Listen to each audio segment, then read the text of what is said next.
네, 이번 시간은 스펙 때문에, 취업 때문에 고민을 하고 있는 취업에 집중할 수 없는 우리 취업 준비생들을 위해 준비한 시간이죠. 취업 고민 타파, 바로 TV 취업 상담소 시간입니다. 네, 오늘 저희 잡정보센터에 처음으로 출격하신 네, 뉴페이스입니다. 그렇습니다. 취업 고객의 김도윤 코치님 나오셨습니다. 어서 오십시오. 네, 안녕하십니까.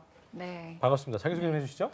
네, 안녕하십니까. 저는 인하대학교 창조일자리센터의 선임연구원을 맡고 있는 김도윤 네. 컨설턴트라고 합니다. 우리 저기 누구죠? 연준 쌤께서 예, 엄청나게 저기 자랑을 해주고 가셨는데 네. 네. 어떻게 바쁘시다고 그분은 못 하신다고 하셨는데 저기 우리 도윤 쌤은 어떻게 좀 한가하세요?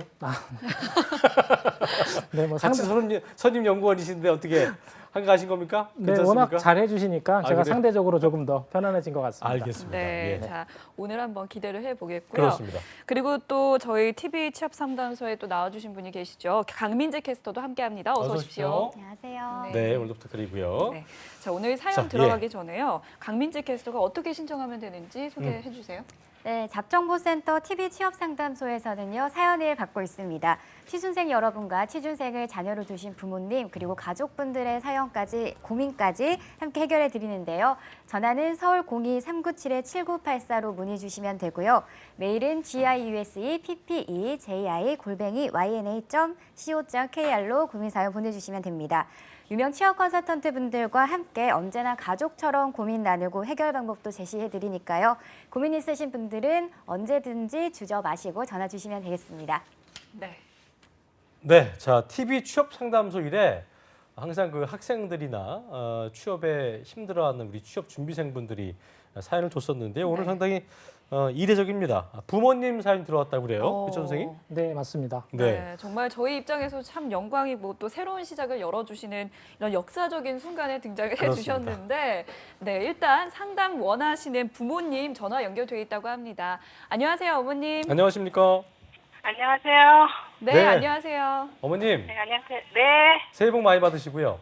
네, 새해 복 많이 받으세요. 새해 복 많이 받으세요. 네, 네. 자 지금 굉장히 긴장하신 것 같습니다. 자, 아드님이세요, 따님이세요? 취업 준비하고 계신 분이. 아들이에요. 아들이고. 어떻게 아들 소개 좀 해주세요. 예. 아들. 지금 몇 학년이시고 또. 아니, 지금은 15년도에 졸업했고요. 아하, 아니, 예. 16년도에 졸업했고요. 그렇군요. 지금은 먼저 있던 학교에서 조교로 있거든요. 아하, 그러시군요. 네, 취업 알겠습니다. 때문에 상담을 하시려고 하시는 거죠? 네. 네. 아들이 저기 속을 많이 새깁니까? 그런 건 아니죠? 아니에요. 네. 네. 이게 웃자고 하는데 예, 어머님. 네, 또 좀 어쨌든. 이렇게 예, 제가 뭐 좀 장난한 건데요. 예, 네. 어쨌든 뭐 아드님에 대한 걱정 때문에 전화 주신 걸로 알고 있는데 네, 정말 잘하셨습니다. 예, 잘하셨어요. 저희 예. 김도윤 쌤께서 상담을 해주실 텐데요. 일단 인사 나눠주시죠. 네, 어머님 안녕하세요. 안녕하세요. 네, 그 아드님이 지금 어떤 학교, 어떤 전공 했는지 좀 말씀해 주시겠습니까? 강원도 원주에 있는 상지영사대에서 졸업했고요. 네, 과는 어떤 과예요? 네. 자동차과요. 그렇군요. 상지 영서대 자동차학과. 네. 뭐 자동차과라고 하면 어떻게 고등학교는 인문계 고등학교를 통해서 아니면 특성화 고등학교를 통해서 예. 고등학교는 특성화고요. 아, 그렇군요. 네. 음, 자, 그렇다면 어머님 고민을 어머님이 네. 전화 연결을 하시니까 긴장이 되신 것 네. 같아서 예, 좀 더 그 숨을 좀 고르시고요, 어머니. 네. 어떤 고민을 갖고 계신지 저희가 좀 들어보고 싶습니다. 예. 아니, 취업을 이제 조교를 했으니까 이제 나가야 되는데요. 네, 네. 네, 네, 네. 조금 애가 너무 막막해해요. 아하, 조교를 지금 그러실 하고 수 있는 있어요. 거죠? 네, 지금은 3월 달까지는 2월 말부로 계약 기간이 끝나는 거거든요. 조교가요. 네. 그렇군요. 얼마 안 이제 남았네요. 조교 활동이 얼마 안 남았다고요, 선생님. 네. 어떻게 좀 진단해 볼 수 있을까요? 네, 우선 아드님께서 가고 싶어하는 일, 하고 싶어하는 일, 가고 싶어하는 직무, 기업 같은 게 혹시 있나요? 기업 같은 경 많은데 음. 저거 뭐 SK 같은 데 들어가 보니까 스펙이 장난이 아니더라고요. 자동차 관련으로 좀 하고 싶어 해요? 아니, 그건 아니에요. 그건 아니고요. 네. 그러니까 뭐 자동차 정비나 아니면 이런 또 뭐 부품 쪽이나 예를 들어서 그런 쪽이 아니고 이제 관련 회사는 아니고 일반 기업을 들어가려고 하시는 거죠? 네, 일반 기업도 네. 좋고 자동차 부품 쪽도 네. 괜찮고요. 어떻게 좀 진단해 볼 수 있을까요? 네, 뭐 자동차 부품 쪽 하면 일반적으로 이제 생산직이라고 이야기하는 직무를 네, 이야기를 네, 하시는 것 같은데요. 예. 우선 네. 생산직이라고 하는 부분에 대해서 많은 분들이 이제 착각을 하시는 부분이 있어서 먼저 짚고 가야 할 것 같습니다. 네, 네. 그러니까 첫 번째는 그 생산직이라도 가야지라고 말씀들을 많이 하시거든요. 네. 그런데 생산직 같은 경우는 상대적으로 분명히 가기 수월한 것은 맞습니다. 뭐 일반 사무직이나 행정직과는 달리 우선 보는 자소서 항목 같은 내용도 좀 많이 다르거든요. 그렇군요. 그러니까 어쨌든 생산직도 쉽진 않다 이런 말씀이신 것 같아요. 네, 분명히 준비는 필요한 직무인 겁니다. 알겠습니다. 네. 그리고 아드님이 현재 가지고 있는 자격증 같은 게 있을까요? 네, 고등학교 때 딴 컴퓨터 운용 선반 기능 자격사. 기능사. 선반 기능사. 컴퓨터 응용 선반 기능사 자격증. 그러니까 자동차 관련해서는 자격증은 없는 거죠? 네. 네, 선생님 네. 이 정도의 뭐 자격증이라면 뭐 이렇게 특별하게 경쟁력이 있다, 없다 어떻게 좀 볼 수 있을까요?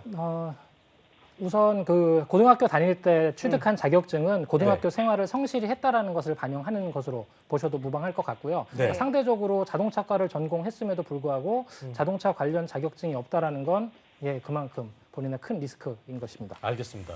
어머님, 네. 저희가 일단 그 고민 접수 잘 했고요. 네. 네. 그 아드님이 저기 어떤 좀 이렇게 활발한 타입인가 아니면 좀 내성적인가요? 성격이 좀 내성적이에요. 아, 그래요? 근데 네. 뭐 아까 어머니께서 뭐 이렇게 스펙이 장난 아니더라 이런 얘기 하셨지만 그 또 어머님께서 모르시는 아드님의 장점이 있을 거니까요. 저희가 고민 접수 잘 했으니까요. 네. 도움 될 수 있는 답변 드리도록 하겠습니다. 걱정하지 마시고요. 네. 어머니 기분 나빠지신 거 아니시죠, 어머니? 네. 네. 예, 알겠습니다. 아무튼 전화 끊고 차근차근 하나씩 답변 드릴게요. 고맙습니다. 오늘 오늘 연결. 연결 고맙습니다. 네. 예, 감사합니다. 감사합니다. 예. 네.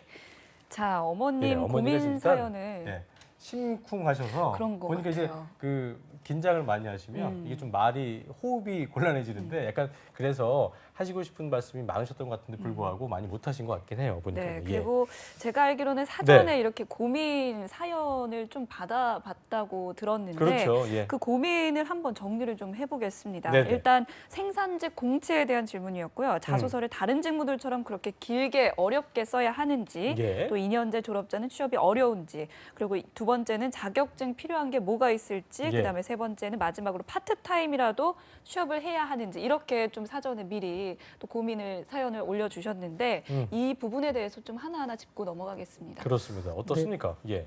일단 그 생산직도 자소서는 작성을 해야 하고요. 그래서 자소서 관련돼 있는 항목을 그 강민지 캐스터께서 좀 간단하게 네네. 그래요. 한번 말씀해 들어볼까? 현대차 삼성이나 현대차 생산직의 자소서 항목에 어떤 게 있는지 강민지께서 정리를 했다고 하는데요. 함께 들어보겠습니다. 네. 네, 도윤쌤의 도움을 받아서 제가 간단히 정리를 해봤습니다. 네네. 일반적인 자소서의 보통 형식이 5가지 정도인데요. 1번이 성장 과정, 2번이 성격의 장단점, 3번이 성공 실패의 경험과 개선 사례, 4번이 지원 동기, 5번이 입사 후 포부가 있습니다. 그리고 업별 직무별로 차이가 있지만 대기업 같은 경우는 지원자가 많다 보니까 변별력을 위해서 좀 구체적인 질문을 하기도 하는데요. 현대, 기아 자동차와 르노, 삼성 등의 공통적인 질문으로는 1번이 기업의 비전과 인재상 중 개인의 가치관과 일치하는 부분, 2번이 여러 회사, 여러 직무 중 지금 여기에 지원하게 된 이유, 3번이 성공의 기업과 실패했으나 극복한 경험에 대한 부분, 4번이 본인이 회사 성장에 이바지하고 싶은 부분과 입사 후 포부 등이 있었습니다. 네. 도윤쌤 이게 다른 업무도 아니고 이제 생산직인데도 뭐 자소서의 질문들이 구체적이고 좀 긴 것 같습니다. 원래 이렇게 좀 이렇게 깁니까? 좀 난해한 것 같네요. 네, 맞습니다. 우선 자소서 작성하시는 모든 분들이 어려워하시는 부분 중에 하나인데요. 그 자소서 그 종이 한 장에 본인의 수년간의 열심을 다 담아내야 된다는 부담감 때문인 것 같고요. 예. 그 상대적으로 인사 담당자들도 그 종이 한 장으로 그들을 평가를 해야 하니까 많은 내용들을 좀 보고 싶어 합니다. 네. 네. 아까 저 어머님과의 통화로 파악하신 부분이 있을 텐데 어떤 점이 좀 특이점이었는지 좀 짚어줄까요? 네, 우선 좀 걸리는 부분이 몇 가지가 있는데요. 네. 첫 번째는 본인이 아닌 이제 어머니 어머님께서 전화를 하셨다는 부분이 조금 네. 걸립니다. 예. 그러니까 좀 적극적인 성격이지 않고 상대적으로 좀 소극적이고 내성적이지는 않을지라는 부분이 좀 걱정이 되는데요. 네. 생산직 같은 경우는 본인 눈앞에 있는 결과물들을 내면 되는 부분이니까 뭐 좀 성격적인 쉽게 건 생각할 수밖에 없는 것 같긴 해요. 네. 근데 우선 생산직이라도 가야지라고 생각하시는 분들이 상당히 많습니다. 네. 근데 생산직이 분명히 여타 직무보다는 요구 수준이 낮기 때문에 예, 수월한 건 맞습니다. 그런데 중요한 거는 70명 모집에 7,000명이 지원을 한다라는 게 바로 이게 문제입니다. 그럼 많군요, 경쟁자가. 그만큼. 네, 맞습니다. 예. 그러니까 최초에는 그 문턱이 낮으니까 좀 들어갈 수 있는 것들이 수월했을지는 모르지만 시간이 갈수록 기업 입장에서도 더 많은 지원자들이 있으니까 조금 더 변별력을 가지고 고르고 싶어 하는 것이죠. 네, 그러니까 문턱은- 점점 수준도 높아지는 거고요. 네. 그러네요. 문턱은 낮아 보이지만 가기 어렵다. 몰려 있는 사람들이 많아서 이게 병목 현상이 발생할 수 있는 건데 네. 그걸 이제 넘어가는 게 어려운 게 아니고 이제 그 관문 너무 많기 때문에 그걸 비집고 가는 게 쉽지 않은 건데 일단 네. 어떻게 하는 게 가장 좀 큰 변별력을 키우기 위해서 어떻게 해야 될까요? 근데 어떻게든 되게 만들어야죠. 예, 이게 가장 큰 결론인 것 같습니다. 네네. 그래서 말씀하신 대로 뭐 거기나 가야지라고 해서 시간이 지나면 되어진다라기보다는 이제는 전략적인 접근들이 필요하거든요. 그러니까 시간은 제한되어 있고요. 그 본인들이 원하는 직무에 떨어진 학생들은 그런 똑같은 생각을 하지 않습니까? 그래 생산직이라도 지원해 보자. 그러니까 그쪽은 점점 더 지원자는 많아지게 되는 거고요. 그 인사 담당자들이 선택하고 싶어하는 기준을 먼저 파악할 필요가 있습니다. 인사 담당자들이 가장 원하는 기준은요, 엉덩이가 무거운 사람을 좋아합니다. 생산직에서도 네, 맞습니다. 일단 뭐 뭔가 만들어야 되고 계속 시간과의 싸움이기 때문에 네, 그 부분도 아하. 있지만은요. 중요한 건 잦은 이직을 통해서 본인이 생산 업무에 대해서 조금 가르쳐 주었는데 이제 또 자꾸 이직을 하게 되는. 써먹을만 하면은 넘어가는 그런 맞습니다. 것들. 예. 그렇다면 아까 이제 어머니가 보니까 이제 전 그런 생각이 들었어요. 네. 긴장도 긴장이지만 어머니가 좀 아들님에 대해서 스펙 얘기하신 거 보니까 뭐 학교도 변변치 않고 이제 뭐 얼마 안 남았는 졸업도 얼마 안 남았는데 좀 자신 없어 하시는 그런 느낌인 것 같아서 네. 그런 부분들 좀 이렇게 북돋을 필요가 있을 것 같아요. 네. 그 상태에서는 어떤 걸 가장 좀 주안점으로 둬야 될까요? 그럼 이런 경우에는 제가 사례를 하나 들어드리면 어떨까 예, 싶습니다. 먼저 첫 번째는요, 본인이 정말 가고 싶다라는 간절함이 필요하거든요. 저는 취업 후에 때 관심이 많습니다. 그래서 퇴근한 이후에 그리고 주말을 이용해서 이미 취업한 학생들, 취업한 이제 직장인들을 만나서 이야기를 하곤 하는데요. 그 중에 최근에 만났던 게 S전자 생산직 친구들입니다. 예. 신입사원, 그러니까 들어간 지 3개월 된 그 직장인부터 7년 차 직원까지 이게 한 팀이었었는데요. 그랬군요. 그중에 3개월 신입사원 같은 경우는 본인의 기본 급여 외에 PI, RI 등 기본적으로 추가되는 수당들이 상당히 많이 있더라고요. 그래서 물어봤습니다. 정말 네 월급은 얼마냐? 그랬더니 그 친구의 답변이 정말 가관인데요. 저도 제 월급을 모르겠다입니다.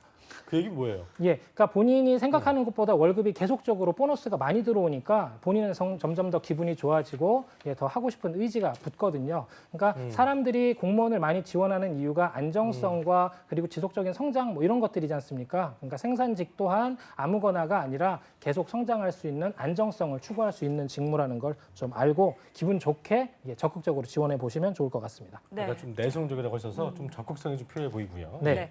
자, 그렇다면 단도직입적으로 여쭤볼게요. 이 학생은 뭘 하면 좋을까요? 뭐 자격증이나 뭐 이런 걸 따야 될까요? 이 조교님은 뭘 하셔야 될지. 네. 예. 네, 우선 좀 아까 아쉬운 자격증은 응용 선반 기능사라는 건 좀 처음 들었는데 이게 있다고 했는데 좀 자격증 부분에서 좀 더 어떤 필요성이 있어 보입니다. 예. 우선 예전 같은 경우는 자격증이 다다익선이라고 했거든요. 많으면 많을수록 이 친구는 열심히 했구나라는 가산점이 붙었지만 지금 같은 경우는 그 부분에 대해서 가산점을 주지는 않습니다. 다다익선보다는 실제 하려고 하는 직무와 얼마나 연관성 있는 자격증인지 그 부분을 많이 보려고 하고요. 네. 지금 당장 준비해야 될 부분은 어머님하고 같이 채용 공고를 좀 적극적으로 들여다 보셨으면 좋겠습니다. 채용 공고. 네, 그러니까 이유는 어떤 거냐면 그 채용 공고에 보는 기본적인 입사 조건이 있고요. 그다음에 우대 사항이라는 부분이 있습니다. 거기에 나와 있는 우대 사항을 조금 더 적극적으로 공략을 하는 건데요. 먼저 제한 시간을 두고 하나라도 더 스펙을 쌓기보다는 그 우대 사항을 하나하나 쌓아가려고 우대사항. 애쓰다 보면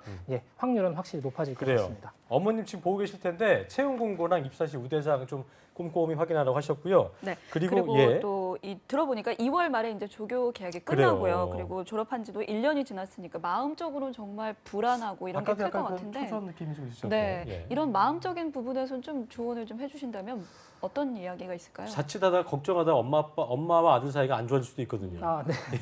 아드님에게 해주시죠. 한번 한 말씀 예. 해주시죠. 네, 우선 정말 본인이 하고 싶은 게 어떤 것인지 한번 찾아봤으면 좋겠습니다. 그러니까 저는 제가 주는 과제 중에 하나가 백지를 꺼내놓고 네. 너가 정말 하고 싶은 게 뭔지 10가지를 써보라고 이야기를 10가지. 하거든요. 예. 그러니까 내 전공 그리고 내가 해왔던 스펙으로 갈 수 있는 그 길을 보는 게 아니라 우선 객관적으로 백지부터 시작을 하는 겁니다. 정말 내가 할 수 있는 게 무엇인지. 접근을 하다 보면 우선 지금 무에서 유를 창조하는 건 어려우니까 네. 결과적으로는 본인이 했던 전공 그리고 가지고 있는 자격증으로 취업을 하는 게 가장 현실적일 것 같긴 합니다. 어머님은 뭘 해야 될까요? 그 어머님은 옆에서 그 무슨 북돋아 서포터죠. 주시는 거죠. 그러니까 본인 자체가 너무너무 힘들어질 거예요. 그렇게 되면 그래요. 내가 널 믿는다, 힘드니까 기다린다라는 그래도 부분. 좀 칭찬도 좀 그래요. 필요하겠죠. 네, 뭐 개인적으로 하나의 키워드를 드린다면 칭찬하는 스톱워치 이런 건 뭔 어떨까 얘기예요, 이게? 예. 싶습니다.